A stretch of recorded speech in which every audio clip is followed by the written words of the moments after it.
नेपाल की राजधानी काठमांडू की सड़कों पर ऐसा बवाल मचा जिसने पूरी दुनिया का ध्यान अपनी ओर खींच लिया। सोशल मीडिया पर लगे प्रतिबंध के खिलाफ गुस्साए युवा और छात्र सड़क पर उतर आए। संसद भवन में आग लगा दी गई। हालात इतने बिगड़ गए कि पुलिस और सेना को बल प्रयोग करना पड़ा, आर्मी उतारनी पड़ी। झड़प में अब तक 19 लोगों की मौत हो गई है, सैकड़ों प्रदर्शनकारी घायल हुए हैं। केपी शर्मा ओली को प्रधानमंत्री पद से इस्तीफा तक देना पड़ा है। मौजूदा स्थिति क्या है और इसके बाद की स्थिति क्या बनेगी, इसी पर देखिए हमारी खास पेशकश पड़ताल।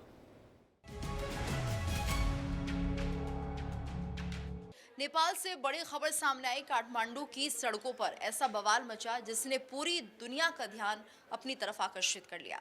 तो देखिए, जिस तरह से यहाँ पर 26 सोशल मीडिया प्लेटफॉर्म्स को बैन करने की बात नेपाल सरकार ने कही और उसके बाद यहाँ पर जो जेनजीज थे वो गुस्से में आ गए, जो युवा थे, छात्र थे, सड़कों पर आ गए। बैनर पोस्टर्स लेकर सिर्फ यही मांग की जा रही थी कि इन सोशल मीडिया प्लेटफॉर्म को बैन ना किया जाए और इन्हें फिर से शुरू किया जाए। वजह ये थी कि यहाँ पर लोगों का कहना था कि देखिए, जिस तरह से जो अभिव्यक्ति की आज़ादी है उसे दबाने का प्रयास ओली सरकार कर रही थी और ये गुस्सा था युवाओं का जो काठमांडू की सड़कों पर साफ दिख रहा था। प्रदर्शन उग्र होता हुआ दिख रहा था और ऐसे में यहाँ पर पुलिस ने बल प्रयोग किया। इसके साथ साथ कुछ छात्रों को निशाना भी बनाया गया, जिसके चलते 19 छात्रों की मौत हो गई। 19 ऐसे युवा जिन्होंने अपनी जान इस प्रदर्शन में गंवा दी। इसके बाद प्रदर्शनकारियों का गुस्सा बढ़ता चला गया। हालांकि सरकार की तरफ से कहा गया जो सोशल मीडिया प्लेटफॉर्म्स हैं उसे इसलिए बैन किया जा रहा है क्योंकि भ्रामक खबरें होती हैं, फेक न्यूज़ होती हैं और ऐसी अफवाहों से बचने के लिए इस तरह के सोशल मीडिया प्लेटफॉर्म्स पर रोक लगनी चाहिए। तो सरकार की तरफ से ये दलीलें दी जा रही थी, लेकिन जब जिस तरह से प्रदर्शन उग्र होता हुआ दिखाई दिया, सरकार की मुसीबतें बढ़ गई और ये जो प्रदर्शन हो रहा था वो हो रहा था सोशल मीडिया को बैन करने के लिए, लेकिन उसके बाद यहाँ पर कुछ और मुद्दे भी उठने लगे। जिस तरह से प्रदेश में, जिस तरह से देश में हालत बनी हुई थी और ऐसे में यहाँ पर लगातार जो लोग हैं वो यही मुद्दे उठा रहे थे कि भ्रष्टाचार इस कदर सरकार में है लेकिन कोई कार्रवाई नहीं की जाती। तो धीरे धीरे सोशल मीडिया बैन का जो मुद्दा है वो सरकार पर भी गिरता है, इस वजह से क्योंकि सरकार में जो भ्रष्टाचार फैला हुआ है, जो भ्रष्टाचार सरकार में था, मंत्रियों जिस तरह से निशाने पर थे, ऐसे में साफ ये सवाल उठने लगे थे कि जो मंत्री के बच्चे हैं वो किस तरह से फ़ायदा उठाते हैं। नेपो किड्स को लेकर यहाँ पर सवाल उठने लगे थे कि जो यहाँ की आम जनता है, जो बेरोजगार हैं, जिन्हें यहाँ पर कमाई के लिए कोई जरिया नहीं मिलता, लेकिन अगर बात करें मंत्रियों के बच्चों की तो वो लगातार बहुत आराम से अपनी लाइफस्टाइल को जीते हैं, अपनी ज़िंदगी को बिताते हैं। तो गुस्सा यहाँ पर ये भी आने लगा और जैसे ही यहाँ पर प्रदर्शनकारियों पर फायरिंग की गई उसके बाद ये बवाल जो था और ज़्यादा बढ़ता हुआ दिखाई दिया और उसके बाद आखिरकार सरकार को मजबूर होना पड़ता है और सोशल मीडिया को फिर से शुरू करना पड़ता है, लेकिन हालात तब तक बहुत ज़्यादा बिगड़ चुके थे। अब सवाल ये है कि आखिर नेपाल सरकार के द्वारा या फिर कोर्ट के द्वारा आप कह लीजिए इन सोशल मीडिया एप्स पर बैन जो है वो क्यों लगाया गया। आपको समझना होगा कि एक साथ 26 सोशल मीडिया एप्स पर, उन साइट्स पर जो बैन लगाया गया उसका असर ऐसा हुआ कि जनरेशन जी यानी जेन जी इतनी आक्रोशित हो गई कि फिर उन्होंने ठाना कि अब हमें जवाब देना होगा, हर बात को ऐसे स्वीकार नहीं करना होगा। हालांकि सरकार की दलील क्या थी? जो सरकार है वहां की, उनकी दलील ये थी कि ये जो एप्स की अगर आप बात करें, इन सोशल मीडिया प्लेटफॉर्म्स की बात करें, तो ये यहाँ पर पंजीकृत नहीं है और पंजीकृत ये नहीं है और साथ ही साथ टैक्स इवेजन का जो आरोप उनकी तरफ से लगाया गया, ये गंभीर आरोप यहाँ पर उनकी तरफ से। और अचानक से एक ब्लैंकेट बैन आप जब लगा देते हैं तो उसका असर बेहद खतरनाक होता है। मुद्दा केवल सरकार की तरफ से कि भाई ये कानून पालन नहीं कर रहे थे या फिर टैक्स एवेजन कर रहे थे, बात वहां पर खत्म नहीं होता, केवल वैट की बात पर ये खत्म नहीं होता। मुद्दा यहां तक पहुंचा कि ये लोगों को क्या कंट्रोल करने की कवायद के रूप में इसको देखा जाएगा। जनता तो यही कहती है, युवा तो यही कहते हैं, उनका कहना था कि ये इससे ज्यादा है। कुछ दिनों से आपने अगर नोटिस किया होगा, हम तो ये जानकारी आपको दे रहे हैं कि जनरेशन जी खासतौर पर एक ट्रेंड जो है सोशल मीडिया प्लेटफॉर्म्स पर चला रही है, वो ये बता रही है कि कैसे अमीरों के बच्चे और खासतौर पर पॉलिटिशियंस के बच्चे जो हैं उनकी लाइफस्टाइल क्या है, और उसको कंपेयर किया जा रहा है जो लाइफस्टाइल है आम नागरिकों की। ना केवल नेपाल के लिए बल्कि विश्व में अदर जो बाकी देश हैं उनके साथ भी ये हो रहा है, वहां पर ये हो रहा था। लेकिन क्योंकि नेपाल के काफी लोग बाहर रहते हैं, काम करते हैं, पढ़ने जाते हैं, रोजगार के लिए बाहर विदेश ट्रैवल करते ही करते हैं, वहां रहते ही रहते हैं, तो वहां से इस मुहिम को जिस तरीके से चलाया जा रहा था उसका असर बहुत जोरदार हो रहा था। अब ओली की बात करें, अगर केपी ओली की बात करें, तो उनका चाइना विजिट और विजिट के बाद वापस आना और उसके बाद ये फैसला लेना, इससे भी जनता कहा जाता है भड़की है।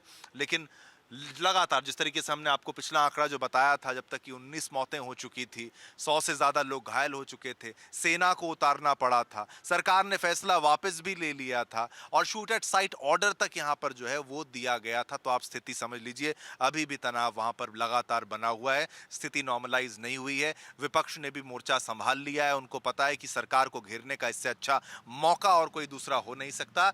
लेकिन एक बड़ा सवाल ये भी कि क्या वहां की सरकार से लोग खुश नहीं हैं। एंटी इंडिया सेंटिमेंट्स भी कहा जाता है इस सरकार में डेवलप हुए। चीन से करीबी भी रिश्ते जो बनाने का प्रयास केपी ओली सरकार की तरफ से जो है वो किया गया और ये विवाद लगातार बढ़ता गया। और अब जो कंट्रोल करने का प्रयास, जो चीन की तरह बनने का प्रयास नेपाल की मौजूदा सरकार कर रही थी, उसका असर ये हुआ कि लोगों ने कह दिया कि ये तुगलकी फरमान हमें बर्दाश्त नहीं है, ये तानाशाही हमें बर्दाश्त नहीं है। आज भी बवाल थमने का नाम नहीं ले रहा है। सुबह से ही प्रदर्शनकारी सड़कों पर हैं, सड़कों पर आगजनी हो रही है, तोड़फोड़ की जा रही है। पुलिस ने जैसे हाथ खड़े कर दिए हों और नेपाल यूं मानो कि विरोध की आग में सुलग रहा हो। नेपाल के कई हिस्से, चाहे काठमांडू की बात करिए, ललितपुर की बात करिए या भक्तापुर की बात करिए, हर जगह कर्फ्यू लगा दिया गया है। सोमवार को जो हिंसा हुई उसमें 19 लोगों की मौत हो गई, सैकड़ों घायल हो गए। प्रशासन किसी भी हालात पर आज दोबारा उस तरह के हालात नहीं चाहता। शायद एक बड़ी वजह है कि इस समय नेपाल में जो पुलिस है वो प्रदर्शनकारियों को केवल तितर बितर करना चाहती है। कर्फ्यू नेपाल के कई हिस्सों में लगाया गया। रिंग रोड, बालाकुमारी ब्रिज, कोटेश्वर, सिनागमंग, गौशाला, छाबाबिल, नारायण गोपाल चौक, गोगाम्बाम्बू, बालाजी ब्रिज, स्वयंभू, कालंकी, भालुकू, बागरमती ब्रिज, ये वो सारी जगहें हैं जहां पर सुबह से ही जो कर्फ्यू है वो लगा दिया गया। इतना ही नहीं, काठमांडू में यानी नेपाल की राजधानी काठमांडू में अनिश्चितकाल के लिए कर्फ्यू जो है वो लगा दिया गया है। इधर नेपाल में मचे इस बवाल का असर जो है वो राजनीतिक गलियारे में साफ नजर आ रहा है। मंत्रियों के एक के बाद एक इस्तीफे जो हैं वो लगातार होते जा रहे हैं। शुरुआत स्वास्थ्य मंत्री ने की, फिर कृषि मंत्री ने भी अपना इस्तीफा दे दिया। वहीं प्रदर्शनकारियों का गुस्सा इतना बढ़ चुका है कि उन्होंने देश के संचार मंत्री पृथ्वी सुब्बा गुरंग के घर पर भी हमला कर दिया।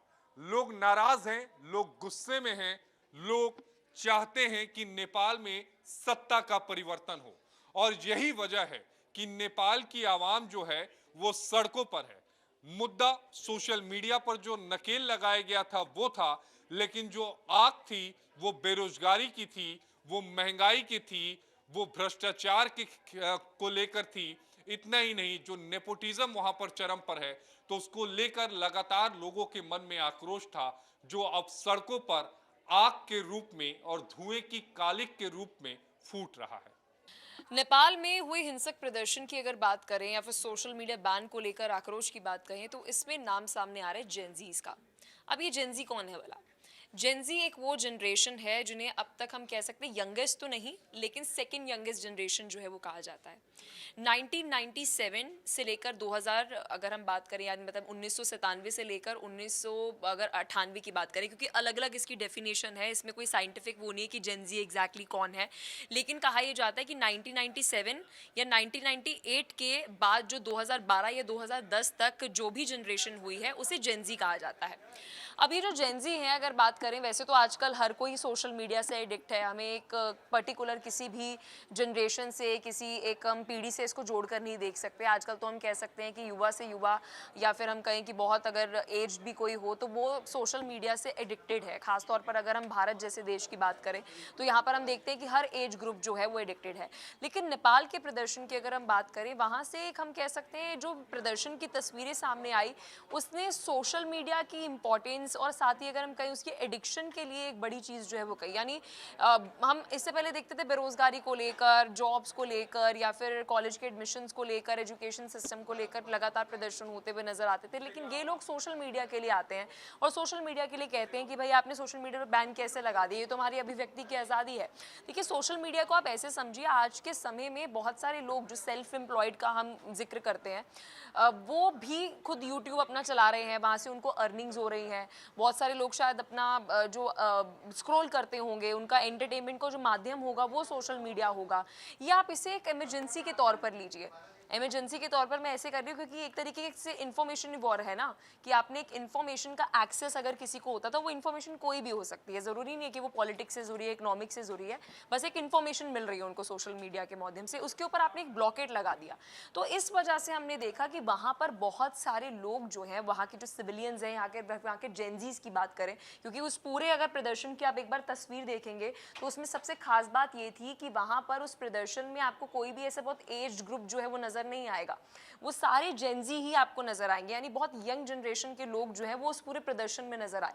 तो एक तरीके से हम कह सकते हैं कि युवाओं का एजुकेशन को लेकर, रोजगार को लेकर जो प्रदर्शन होता था, कि पहले वो कहते थे ना कि कपड़ा, रोटी, मकान ये एक बेसिक नेसेसिटी है, लेकिन अब इसकी डेफिनेशन थोड़ी सी बदल गई है। अब कपड़ा, रोटी, मकान के साथ साथ सोशल मीडिया भी हम कह सकते हैं कि आज की जनरेशन की एक बेसिक नेसेसिटी बन चुकी है। नेपाल सरकार ने 26 सोशल मीडिया एप्लीकेशंस पर बैन लगाया और उसका इतना विरोध हुआ कि अब नेपाल में तख्ता पलट हो चुका है।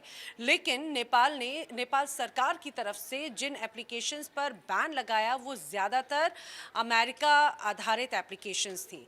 लेकिन आप इस बात को भी समझिए, नेपाल ने चाइना बेस्ड एप्लीकेशंस पर बैन नहीं लगाया, इसीलिए उसको लेकर अब सवाल जो है ज़रूर खड़े होने लगे हैं कि आखिर नेपाल की तरफ से चाइना आधारित एप्लीकेशंस को बैन क्यों नहीं किया गया। अब इसको इस रूप में समझिए कि हाल ही में ये कहा जाए कि ओली की जो चीन यात्रा हुई हाल ही में, उसके बाद में ये निर्णय लिया गया, जिसकी वजह से ये शक और भी ज़्यादा गहरा गया कि नेपाल धीरे धीरे अब एक तरह से चीन के सेंसरशिप मॉडल की ओर बढ़ रहा है।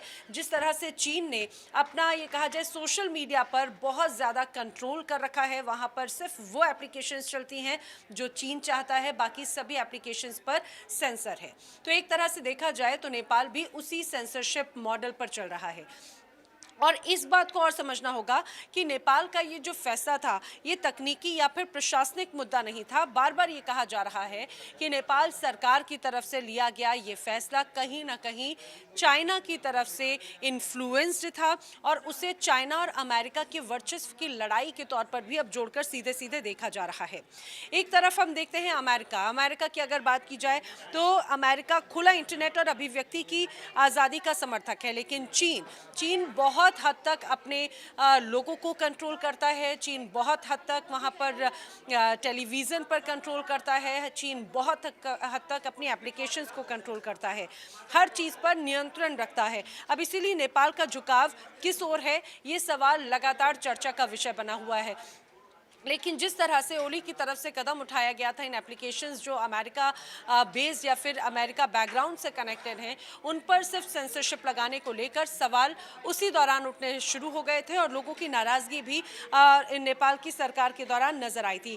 ओली सरकार कह रही थी कि भाई अमेरिका की जो कंपनियां हैं उन्होंने रजिस्ट्रेशन नहीं करवाया नेपाल में, नियमों का उल्लंघन नेपाल में किया है और इसी वजह से इन एप्लीकेशंस को बैन किया जाता है। मजबूरी में इन एप्लीकेशंस को बैन करना पड़ा, ये बात उनकी तरफ से कही गई। साथ ही ओली ये भी बार बार कह रहे थे कि जो विदेशी ताकतें हैं वो युवाओं को भड़का रही हैं और मौजूदा आंदोलन के पीछे बाहरी समर्थन हो सकता है। एक बार नहीं, बार बार ये बात दोहराई गई। अब बात यह है कि अब जिस तरह से नेपाल में पूरे विरोध प्रदर्शन की तस्वीर बनी, वो विरोध प्रदर्शन की तस्वीर इतनी ज़्यादा कैसे व्यापक होती चली गई कि वो राजनीति से घिरी हुई कही जाने लगी और इस कदर बड़ी होती चली गई कि नेपाल में तख्ता पलट तक इस आंदोलन ने कर दिया। गृह मंत्री ने इस्तीफा दिया, उसके बाद में ओली की तरफ से भी इस्तीफा दे दिया गया और अगर आंदोलन लंबा चला तो ये कहा जा सकता है कि आने वाले वक्त में स्थिति यहाँ पर और भी ज़्यादा गंभीर होती हुई नजर आती है। कुल मिलाकर ये ज़रूर कहा जा सकता है कि ये वाला जो आंदोलन है, ये आंदोलन ये स्पष्ट ये साबित करता है कि नेपाल का जो युवा है या फिर ये कहा जाए मौजूदा जो जेनजी है, ये वाली जो जनरेशन है, वो कितनी ताकतवर है और ये सोशल मीडिया की ताकत का ही असर है कि किसी देश में तख्ता पलट तक किया जा सकता है। सोशल मीडिया बैन ने उनके रोजगार पर, उनके आज़ादी पर, अभिव्यक्ति की आज़ादी पर सीधे सीधे प्रहार किया। उनका कहना है ना सिर्फ उन पर बल्कि उनके व्यक्तिगत जीवन पर भी सीधा इस सरकार की तरफ से प्रहार किया गया है। सवाल बार बार यही खड़ा होता है कि चीन की तरह सेंसरशिप वाला रास्ता नेपाल ने चुना तो क्या उनको ये लगा कि यहाँ के युवा इस बात को समझ लेंगे और युवा इस बारे में कोई विरोध प्रदर्शन नहीं करेंगे? क्या ओली सरकार इस बात को, इस परिस्थिति को भांपने में बहुत ज़्यादा कमज़ोर साबित हुई?